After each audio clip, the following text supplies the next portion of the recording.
trillion-dollar megacorporations are a very big deal these days.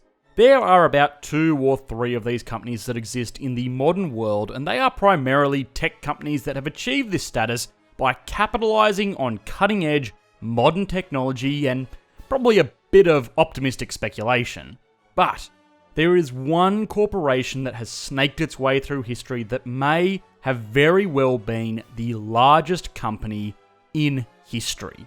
This was a company that laid the foundations for modern multinationals and created systems and procedures and expectations that we take for granted today. Historians, economists, and business experts have speculated about the value of this company at the peak of its power and have assessed that, adjusting for inflation, it could have been worth $7.9 trillion, easily making it more valuable than the largest corporations combined today. It would make it more valuable than the GDP of every modern nation outside of the United States and China. So what is going on here? How did this company, founded over 400 years ago, achieve such astronomical scale in a time before proper economics even existed? Well, to understand this, you must first understand the Dutch and the creative ways that they pioneered business.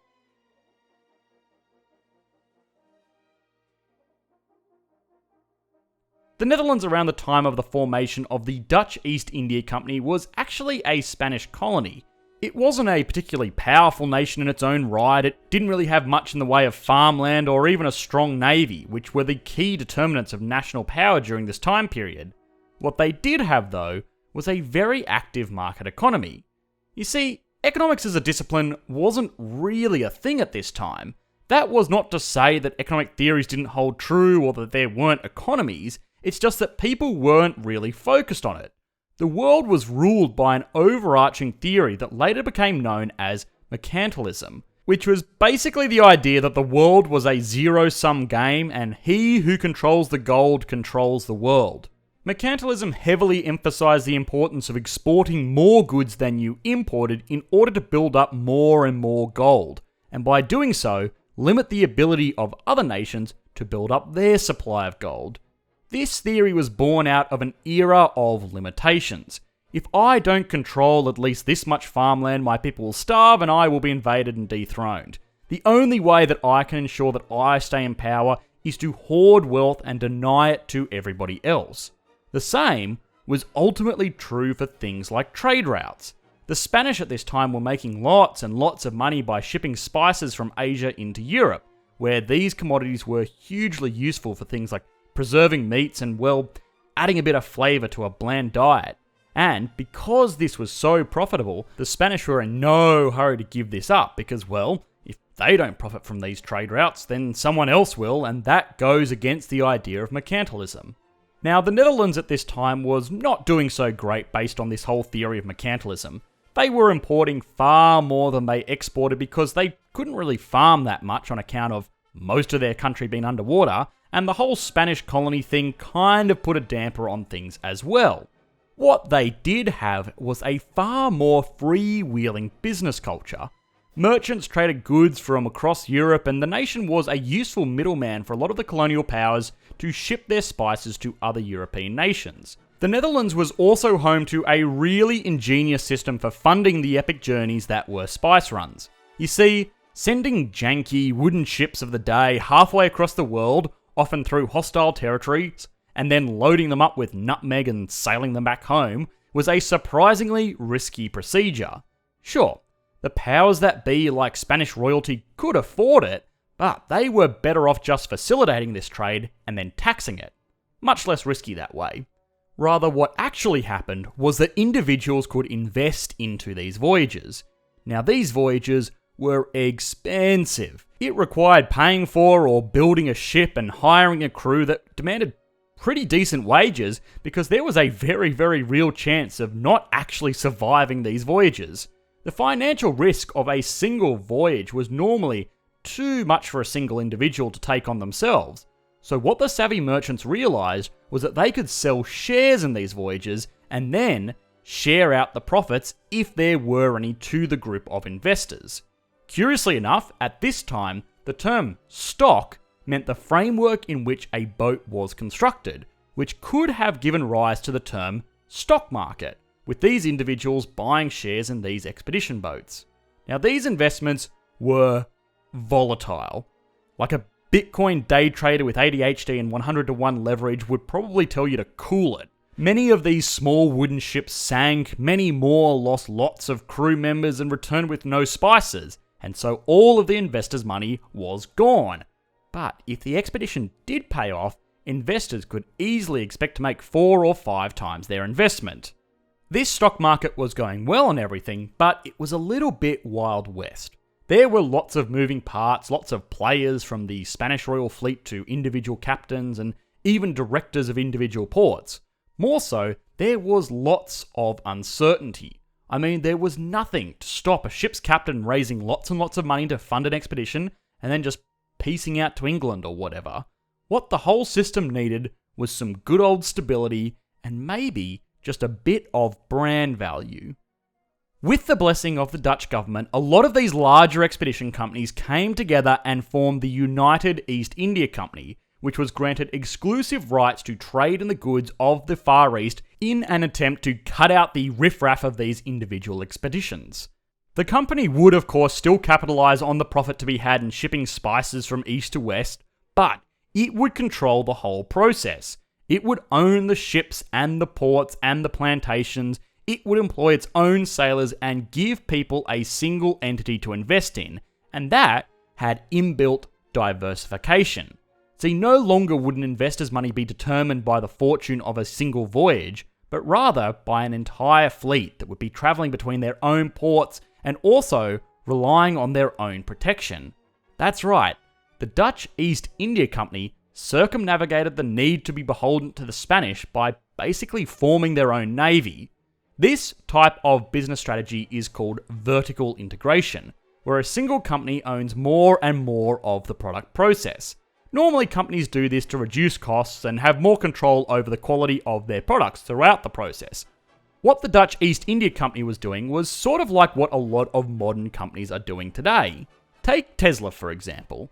It is now the most valuable motor company in America, and a big part of its business model is vertical integration. A normal motor car company will get its components from suppliers and then assemble cars in its factories and then distribute these cars to a network of independently operated dealerships, and once those cars are sold, it can be serviced at a local mechanic and filled up with fuel at a local gas station. Tesla, on the other hand, is working hard to be its own battery supplier. They have a very incorporated factory system, and they own their own dealership network. Even beyond that, and for better or for worse, Teslas are almost exclusively serviced at Tesla's service centers and are charged at Tesla-branded charging ports. This kind of integration is great for Tesla because it lowers their costs by cutting out middlemen and also allows them to control the entire product experience.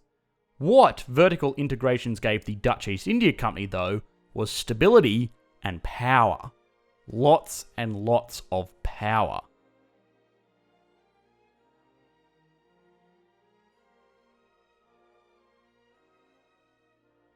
The Dutch East India Company was not a purely for-profit nation. Sure, it had investors that wanted to see returns on their investment, but the company operated with the blessing of the Dutch Republic, which was at the time fighting rather desperately for their independence from Spain.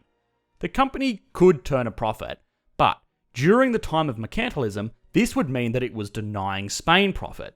The company was also allowed warships and to claim colonies and to have a standing military and to wage war and enforce laws. The company did really blur the lines between a government entity and a for-profit corporation. But that being said, they did still make profits. At its peak, the Dutch East India Company was appreciating by close to 40% annually, which to anybody that knows the power of compounding is remarkable. And it very, very quickly rose to prominence as the world's most valuable company. It employed over 50,000 people, which even today is very, very respectable. It had over 150 merchant ships and 40 warships. And warships at this time were a huge deal. Fielding 40 warships was like the equivalent of Walmart fielding 10 aircraft carriers while still also turning a profit. But just how valuable was this company? Many people will point to the Dutch East India Company as the single most valuable company in history, but that was not necessarily true.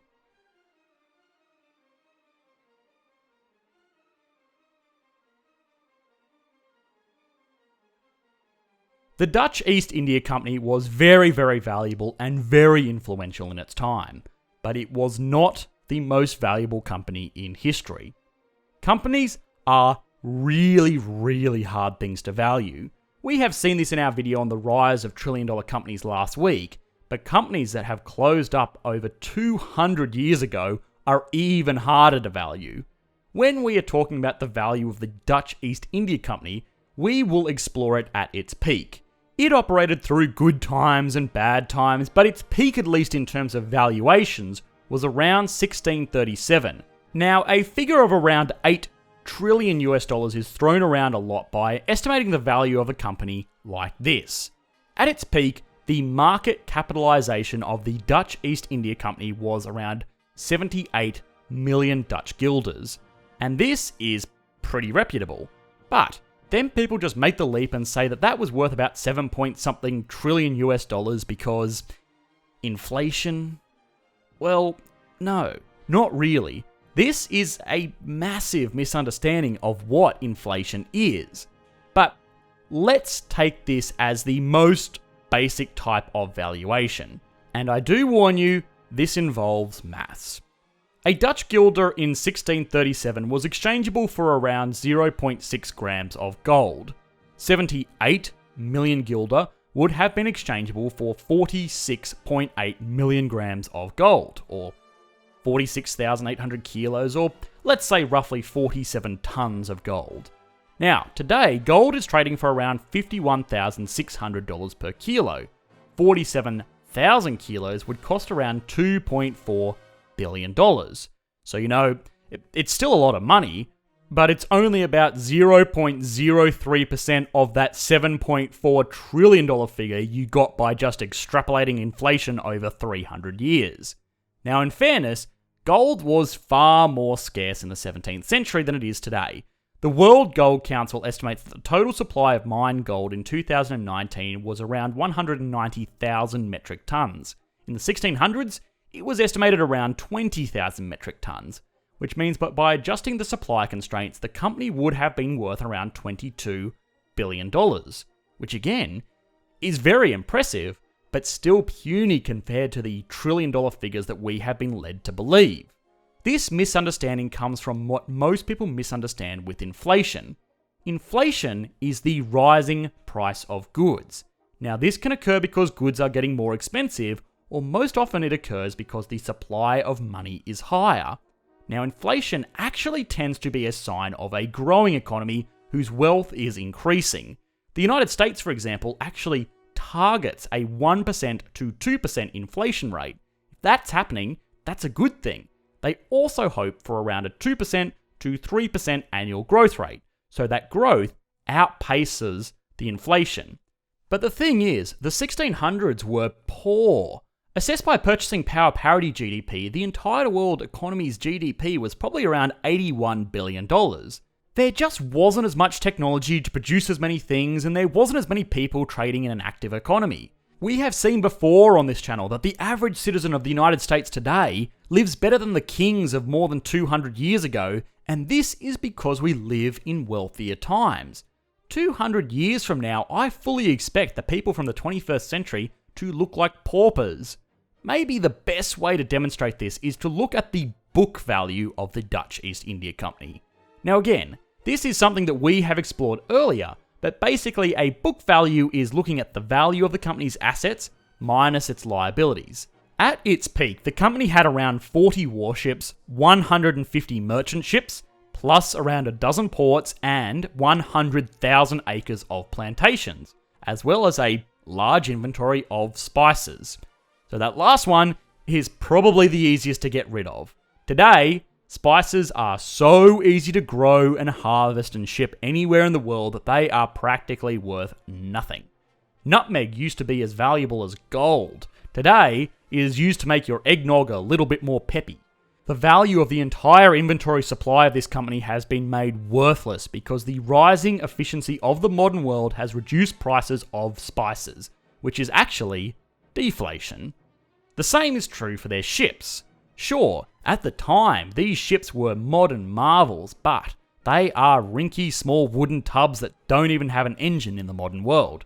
A shipyard could easily produce this entire fleet for around $10 million in probably half a year based on production price of materials and labour, and that's been extremely generous.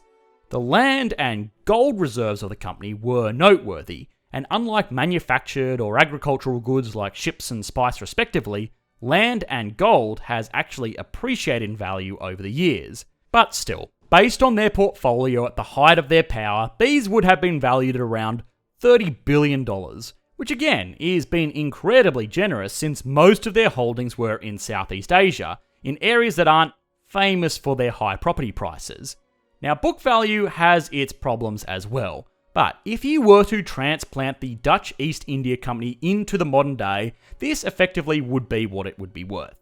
$30 billion as an extremely generous figure, but perhaps this is unfair. Perhaps the valuation of $7 trillion was based on how influential the Dutch East India Company was in comparison to the whole world economy. And perhaps they are onto something there. As a share of total world trade, the Dutch East India Company controlled a much, much larger slice of the global pie than any corporation does today. It was just a much, much smaller pie, like around 970 times smaller. All of this is not to say that the Dutch East India Company was some irrelevant curiosity. It wasn't. It was one of the most influential historical corporations ever. It just actually wasn't that wealthy because it came from a time that was extremely poor.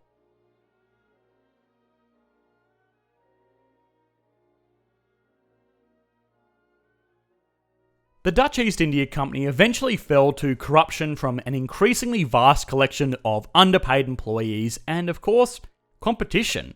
The Dutch East India Company was a great idea that was replicated with the British East India Company and the French East India Company and so on and so on. Oh, and remember that whole mercantilism thing? Well, as soon as the British and French and Spanish could get spices from their own colonies, there was no way that they were going to import it and risk losing their precious, precious piles of gold.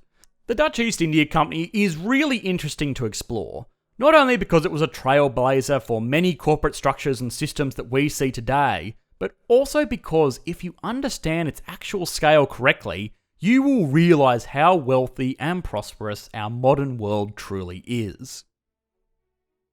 Hi guys, I hope you enjoyed this video. A huge thank you to our new patrons over on Patreon. As always, your support continues to make this channel possible, guys, so thank you. Otherwise, we will be hosting the Q&A session live streamed on the second channel linked in the video description. If you want to be involved in that, come on over there or participate directly by joining us on our Discord server. If you did enjoy this video, please consider liking and subscribing. Thanks guys, bye.